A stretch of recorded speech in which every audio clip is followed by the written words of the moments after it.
Kalau sekarang saya sendiri lebih fokusnya di barang yang nominalnya agak besar, karena kompetisinya kalau yang barang murah sekarang semakin gila-gila. Permasalahan utama dari kemarin jadi bermasalah itu sebenarnya selisih ongkir. Ya kan? Jadi kedua itu saya bilang ada volume dan kotak sepatu itu. Iya. Berarti kalau dari agen juga dia nggak tahu. Itu sampai ke Surabaya. Bahkan sekiannya itu di Surabaya. Itu sampai saya lakukan Surabaya sampai ke Surabaya. Dan di sana itu kasus seperti itu pada saat itu belum seperti sekarang. Kalau sekarang sudah ramai banyak yang kena. Kalau benar. Ya. Hari ini kita bakal ngadain sesi-sesi curhat. Ya boleh curhat, boleh nanya. Jadi teman-teman juga boleh sih. Ya. Cuma sebenarnya saya maunya ini kita bahas ya, karena ya di sini kita ngobrol-ngobrol aja, update lah ya, atau perkembangan yang memang bisa kita saling sharing tentang jualan online. Ya, jadi jangan ngomongin soal curhat cinta dan segala macam. Ya itu ya. Oke, saya pertama-tama saya mengucapkan terima kasih buat teman-teman yang sudah hadir ya di sini. Seru banget ya, dan ini pertama kalinya saya ke Malang tapi bukan buat liburan. Biasa kalau ke Malang kan biasanya kalau liburan batu ya main. Cuma ini pertama kalinya saya ke Malang buat kerjaan ya, dan kayak event begini juga pertama kali ke Malang. Ya santai aja.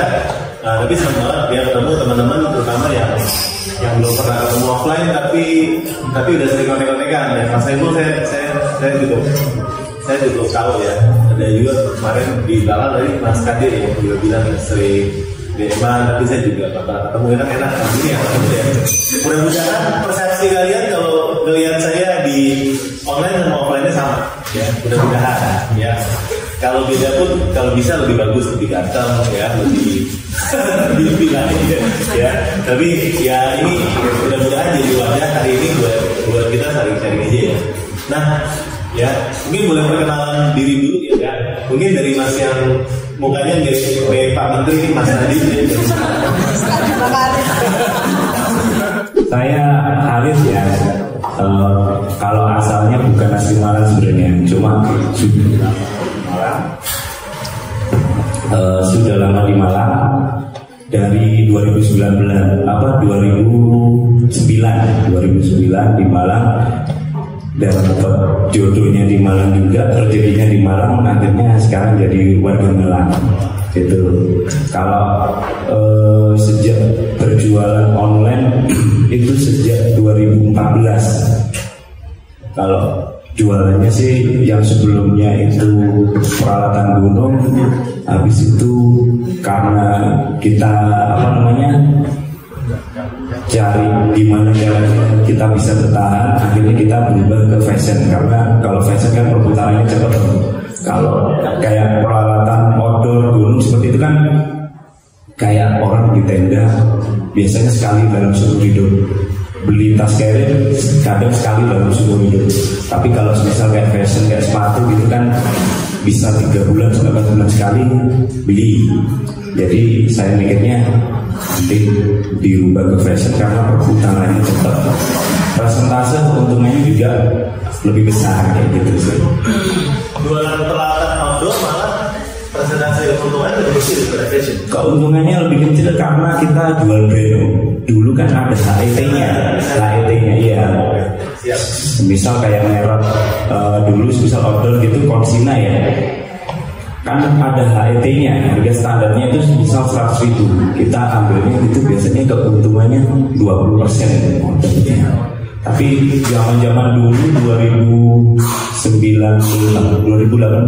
berubah kan, ganti fashion standar itu bisa misal ambilnya 20.000 bisa dijual 60.000, keuntungannya 3 kali lipat. Itu cepet kaya mas, cepet kaya. Ya yang penting bertahan aja lah sampai sekarang. Bertahan ya. Iya. Ya, itu. Kalau sekarang masih bisa kayak gitu nggak? Ambil 20, jual 60. Gak bisa sekarang ya. Bisa, tapi nominalnya sangat kecil sekali. Semisal kayak nominal 10.000 dijual 30. Tapi kalau yang nominal semisal produk harga 50 atau 100.000 itu gak bisa. Kayak gitu sih. Jadi mendingan jual barang murah yang marginnya tinggi daripada jual barang mahal yang marginnya tipis? Kalau sekarang saya sendiri lebih fokusnya di barang yang nominalnya agak besar, karena kompetisinya kalau yang barang murah sekarang semakin gila-gilaan. Sekarang akhirnya saya pindahnya itu di produk-produk yang di atas harga 50.000 ke atas ya, lebih fokusnya ya.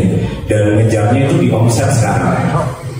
Karena saya fokusnya sekarang omset, jadi misal kita ambil margin dari pengambilan itu misal keuntungan 40% ya, jadi 20% itu dipakai buat kayak potongan marketplace, urusan iklan, urusan 5% dipakai buat operasional karyawan dan lain sebagainya, sisanya kita gitu.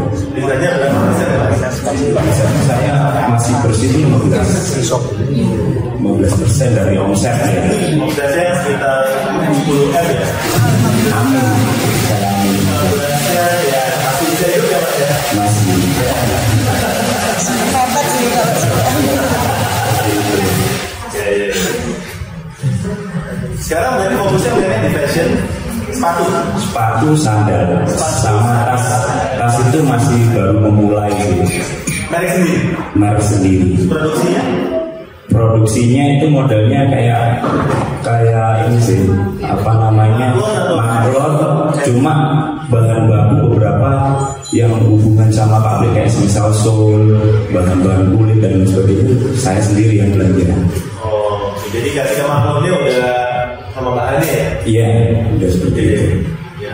Berarti strateginya pilih barang yang sekitar 50 ribuan. Sekarang ya. Harga jualnya 50 ribuan. Enggak. Harganya ya harga 50 ribuan harga jual. Harga jual 50 ribuan.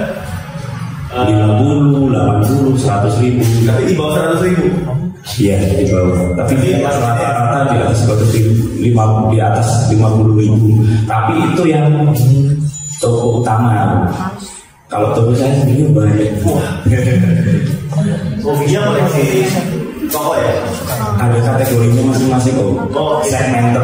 Nah, kenapa suka bikin banyak ternak toko? Kategori masing-masing. Ada berapa toko Mas? Berapa kategori? Tokonya itu tiga. Oh, berarti 3 toko? 3 toko tiap marketplace. Jadi misal kayak saja iya dikali 3. Iya. Kenapa dari jadiin di satu toko saja? Udah, yang satu udah jalan, kita fokus di situ, tapi kita curi-curi yang lain kayak gitu sih. Berarti ada satu toko utama, semua jual di sana. Iya. Lalu toko yang lain dispesifikin. Iya, spesifikin. Jadi toko utama itu kayak kategorinya tuh macam-macam. Kalau Mas Saiful yang saya tahu kan fokusnya kasual ya, sepatu kulit, sandal kulit. Jadi segmennya itu ya orang-orang umur 25 ke atas. Gitu.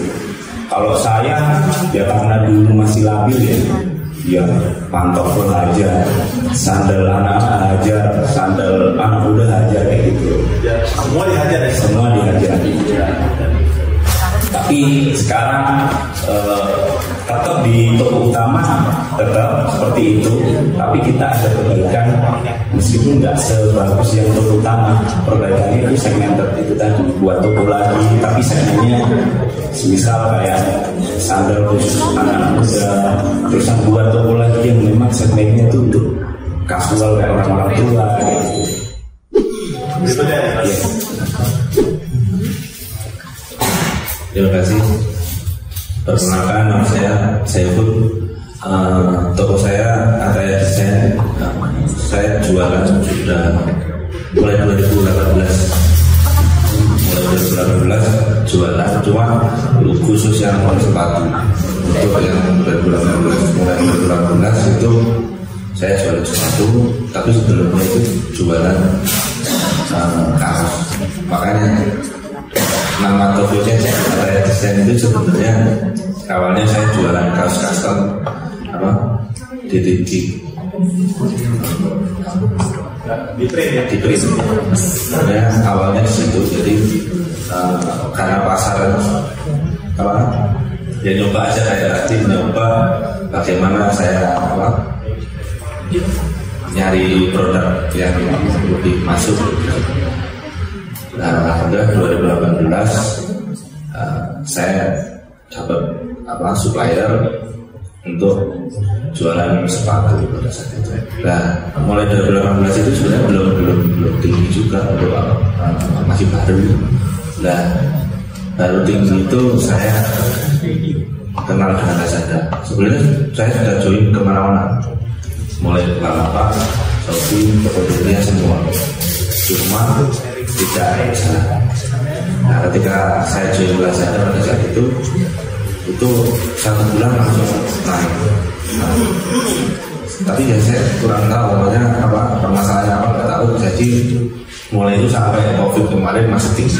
Baru setelah COVID ini ya lumayan sudah ganti haluan. Oh, berarti dulu ramenya di Lazada. Iya.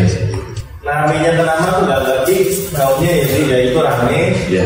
Jadi mau dibuat rame lagi juga bingung. Kasih ramenya di Lazada ya.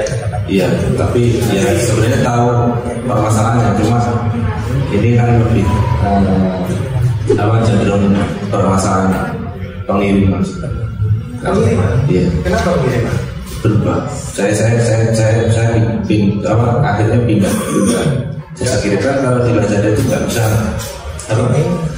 kayak maksudnya ini deskripsinya nggak bisa, sudah ditentukan. Apalagi toko saya alamat saya itu di kabupaten. Nah, akhirnya untuk kayak dari Lazada Express sendiri kan tidak cover, harus pakai Ninja Express. Nah, permasalahan utama dari kemarin jadi bermasalah itu sebenarnya selisih hoki. Oh, sedangkan di ini pakai satu Ninja. Ninjanya selisih. Saya kan jadi kedua itu saya karena ada volume dan kotakan sepatu itu. Iya. Tapi kalau didatangin ke agen juga dia nggak tahu. Itu sampai ke Surabaya. Bahkan scan-nya itu kan di Surabaya. Ngambil di sini kan Surabaya. Iya, masuk di masuk jadi ini masuk volume berapa? Di Surabaya. Itu sampai saya laporan sampai Surabaya. Dan di sana itu kasus yang itu pada saat itu belum seperti sekarang. Kalau sekarang sudah ramai banyak yang kena. Kalau yang pada saat itu saya sampai tanya ke Edwin itu yang pernah dapat itu di Jakarta nggak ada kasus seperti itu. Saya akhirnya saya nggak ada solusi ya, terpaksa daripada saya min 5 juta dalam 1 bulan, ya kan? Jakarta 500 juta. Ya. Tapi terus itu. Jadi ketika kayak saya balik lagi terus. Jadi diklaim pun nggak keluar, tapi isi lagi. Oh, muter dari minggu. Capek ya dari satu-satu. Ya akhirnya kalau begini terus kan jadi saya sibuk dengan itu. Misalnya harus foto, harus ini untuk nah, untuk menyelesaikannya saya sudah lakukan lama. Ya akhirnya ya solusi akhirnya saya pindah ke divisi. Dengan saya pindah ke divisi untuk ngetes apakah yang bermasalah volume saya atau apa yang saya lakukan. Nah, setelah saya pindah cepat akhirnya dipilih, kan dipilihkan otomatis, kita nggak bisa pilih, dipilihkan. Nah, ini masuk ke si cepat dan selisih itu tadi enggak.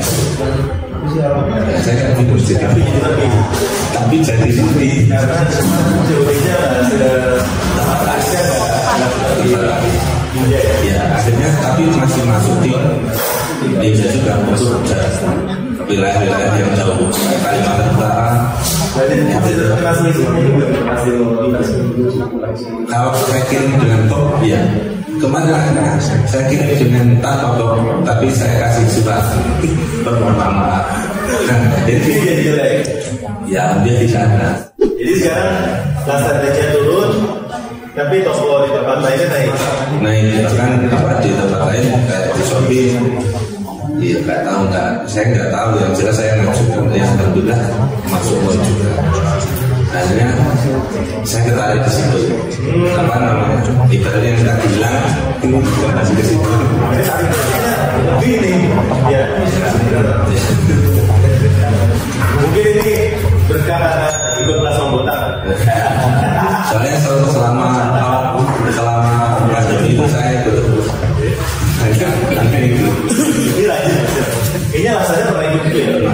Laksana pernah, Shopee pernah, Paket pernah, dan semua ikut keren.